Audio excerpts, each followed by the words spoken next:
राज्यामध्ये पुढील 4 ते 5 दिवस मुसळधार पावसाचा इशारा देण्यात आलाय। हवामान खात्यानं हा अंदाज वर्तवलाय। पुण्यामधल्या विमानतळ परिसरामध्ये मुसळधार पाऊस। विमानतळाच्या नव्या टर्मिनलवरती पुन्हा साचलं पावसाचं पाणी। प्रवाशांची मात्र तारांबळ। पुण्यामध्ये सलग दुसऱ्या दिवशी मुसळधार पाऊस। सकल भागामध्ये सुद्धा पावसाचं पाणी साचलंय। नागरिकांना करावा लागतोय अडचणींचा सामना। पुण्यामध्ये मुसळधार पावसात होर्डिंग सुद्धा कोसळलंय। 7 ते 8 दुचाकी होर्डिंग खाली अडकल्या, मात्र यामध्ये कोणीही जखमी नाही। कोल्हापूर जिल्ह्यामध्ये सलग 5व्या दिवशी वळवाच्या पावसाची हजेरी। विजांच्या कडकडाटासह पाऊस पडल्यामुळे सकल भागामध्ये पाणी साचलं। सोलापूर शहरासोबतच अक्कलकोट तालुक्यामध्ये मुसळधार पावसाची हजेरी। हवामान विभागानं दिला होता ऑरेंज अलर्ट। रायगड जिल्ह्यामध्ये वादळी वाऱ्यासोबतच पावसाची तुफान बॅटिंग। माणगाव, तळा, रोहा, महाड या तालुक्यांमध्ये दमदार पाऊस। रत्नागिरी जिल्ह्यामध्ये विजांच्या कडकडाटासह पावसाची जोरदार बॅटिंग। पावसामुळे वातावरणामध्ये काहीसा गारवा निर्माण झालाय। सिंधुदुर्गच्या कुडाळ, कणकवली, सावंतवाडी, दोडामार्ग, वैभववाडी या तालुक्यांमध्ये धुवाधार पाऊस। विजांच्या कडकडाटासह 40 ते 50 किलोमीटर वेगाने हे वारे वाहत आहेत। रत्नागिरीच्या गुहागरमधील अनेक भागामध्ये मुसळधार पाऊस कोसळतोय। विजांच्या कडकडाटासोबत पडलेल्या पावसामुळे अनेक ठिकाणी वीज पुरवठा खंडित, तर अचानक आलेल्या पावसामुळे नागरिकांची तारांबळ। जालन्यामध्ये वादळी वाऱ्यासह अवकाळी पाऊस। राजूर रोडवरील एका मंगल कार्यालयामधील लग्नाचा मंडप वादळी वाऱ्यामुळे कोसळला। सोलापूरच्या करमाळा तालुक्यामधल्या जेऊर आणि परिसरामध्ये मुसळधार पावसाचं थैमान। सकल भागामध्ये पाणी साचलंय। केळी पिकाचं मोठं नुकसान झालंय। छत्रपती संभाजीनगरच्या कन्नड तालुक्यामधल्या सायगवाण माध्यमिक विद्यालयाचं वादळी वाऱ्यामुळे नुकसान झालंय। शाळेचे सगळे पत्रे उडून गेले, तर अनेक झाडं सुद्धा उन्मळून पडली। मराठवाड्यामध्ये मान्सूनपूर्व पावसामुळे 27 जणांचा मृत्यू, 21 जण जखमी, तर 391 जनावरांचा मृत्यू। यासोबतच 597 गावांमधल्या शेतीचं मोठं नुकसान। वादळी वाऱ्यासह वळवाचा पाऊस झालाय। पवनी तालुक्यामधील पहेला परिसरामध्ये अनेक झाडं उन्मळून पडली, तर विद्युत खांब कोसळल्यामुळे अनेक गावांचा वीज पुरवठा खंडित। बीडमधल्या आष्टी तालुक्यामध्ये वळवाचा पाऊस आणि गारपिटीनं पिकांचं नुकसान। अचानक आलेल्या पावसामुळे डाळिंबाच्या पिकाला मोठा फटका।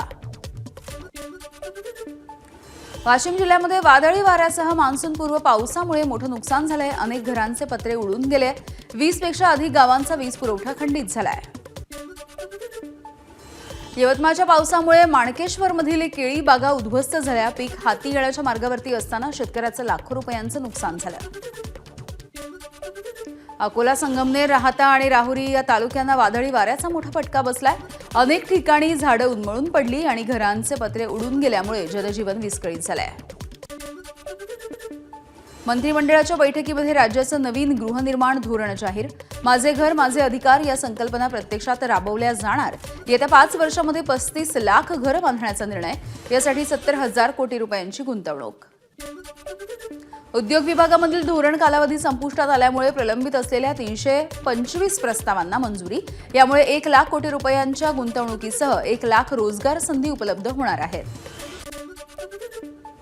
पोशीर आणि शिलार या नव्या धरणांना मंजुरी। मुंबई, नवी मुंबईसह MMR भागामधील पाणी प्रश्न सोडवण्यासाठी मंत्रिमंडळामध्ये मोठा निर्णय।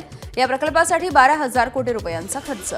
महानगर गॅस लिमिटेड कंपनीला देवनार इथला भूखंड सवलतीच्या दरामध्ये देण्यासाठी मंत्रिमंडळाच्या बैठकीमध्ये मंजुरी। या जागेवरती बायोमिथेशन तंत्राचा वापर करून दर दिवशी 500 टन क्षमतेचा कॉम्प्रेस्ड बायोगॅस उभारणी करण्यात येणार आहे। वाशिमच्या कारंजामध्ये दिवाणी न्यायालय स्थापन करण्याचा मंत्रिमंडळाच्या बैठकीतला निर्णय। यासाठी एकूण 18 पदनिर्मिती आणि 1.76 कोटी रुपयांच्या खर्चाला मंजुरी देण्यात आलेली आहे।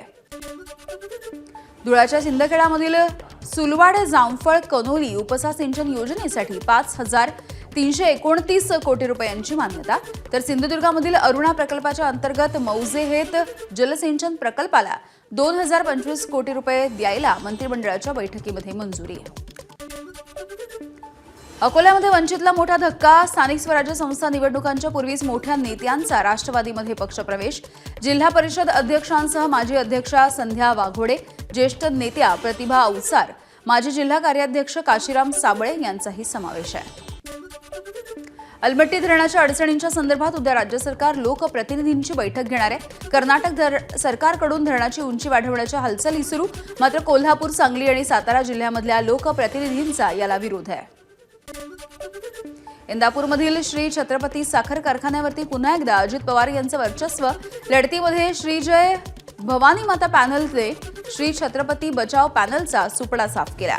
अरुण डोंगळे यांच्याकडून गोकुळच्या अध्यक्षपदाचा राजीनामा. हसन मुश्रीफ आणि सतेज पाटील यांच्यासोबत चर्चा झाल्याच्या नंतर गोकुळच्या एमडींकडे त्यांनी आपला राजीनामा सोपवला. कोल्हापूरमधल्या नेरलीमध्ये बेंदूर सणाच्या निमित्ताने भव्य बैलगाडी शर्यतीचं आयोजन. सतेज ऋतू असे या स्पर्धेचं नाव. आमदार सतेज पाटील यांनी बैलगाडी चालवून स्पर्धेपूर्वीचा थरार अनुभवला. बोगस ओबीसींना पंचायत राज निवडणुकीमध्ये खड्यासारखं दूर ठेवा, यासाठी ओबीसी नेते लक्ष्मण हाके ऑगस्टमध्ये नांदेड ते मुंबई लॉंग मार्च काढणार. 8.25 लाख बोगस कुणबी दाखल्याचा विषय असून या विरोधामध्ये आमचा संघर्ष, हाकेंचं वक्तव्य. संत मुक्ताबाई यांच्या समाधी सोहळ्यासाठी विठुरायाच्या पादुकांचं मुक्ताईनगरकडे प्रस्थान. टाळ मृदुंगाच्या गजरामध्ये आणि विठ्ठल नामाचा जयघोष करत पादुकांचं प्रस्थान. दिल्लीमधल्या भक्ताकडून शनिशिंगणापूर देवस्थानला 80 लाख रुपयांचा सोलर प्रकल्प दान. या प्रकल्पामुळे शनिशिंगणापूर विजेच्या संदर्भात 50% स्वयंपूर्ण होणार आहे. धाराशिवमध्ये तुळजाभवानीच्या चरणी पैलवान रविराज चव्हाण यांच्याकडून 1 किलो चांदीची गदा अर्पण. यावेळी मंदिर संस्थानाच्या वतीनं चव्हाण कुटुंबियांचा सत्कार करण्यात आलाय. तुळजाभवानी मंदिर संस्थानाकडून नवीन व्हीआयपी दर्शनाची नियमावली जाहीर. स्तनदा माता, दिव्यांग व्यक्ती आणि वृद्ध या सगळ्यांना निःशुल्क असं दर्शन मिळणार आहे. अमरावतीमधल्या मेळघाटच्या खडीमल गावामधील पाण्याची समस्या जैसे थेच. एबीपी माझानं बातमी दाखवल्याच्या नंतर जिल्हा परिषदेकडून जलजीवन मिशनच्या अंतर्गत काम सुरू, मात्र काम अजूनही अपूर्ण असल्यामुळे पाण्यासाठी नागरिकांची पायपीट. महाडच्या सावित्री नदीपात्रामध्ये गाळ उपसण्याच्या कामाला परवानगी. 20 कोटी रुपयांची मंजुरी मिळाली असल्याची मंत्री भरत गोगावले यांची माहिती आहे. राहुरी विद्यापीठाच्या अंतर्गत कृषी विस्ताराचं महत्त्वपूर्ण काम करणाऱ्या अधिकारी आणि कर्मचाऱ्यांचं आंदोलन. कर्मचाऱ्यांना वाहतूक भत्ता आणि राष्ट्रीय निवृत्ती वेतन योजनेमधील शासन हिस्सा दिला जावा या प्रमुख मागणीसह आंदोलन करण्यात येत आहे. नंदुरबारच्या शहादामधील क्रीडा संकुल परिसरामध्ये होणाऱ्या बांधकामाच्या संदर्भात नागरिक आक्रमक झाले. सार्वजनिक बांधकाम विभागाच्या कार्यालयामध्ये नागरिकांसाठी या आमदारांच्या उपस्थितीमध्येच माहिती देण्याच्या क्रीडा विभागाच्या अधिकाऱ्यांच्या भूमिकेमुळे नागरिकांचा संताप. परभणीमध्ये शेतकऱ्यांच्या विविध प्रश्नांसाठी शेतकरी संघर्ष समितीचं धरणे आंदोलन. मोठ्या संख्येने शेतकरी आंदोलनामध्ये सहभागी. मागण्या मान्य न झाल्यास आंदोलन करण्याचा शेतकऱ्यांचा इशारा. एबीपी माझा, उघडा डोळे बघा नीट.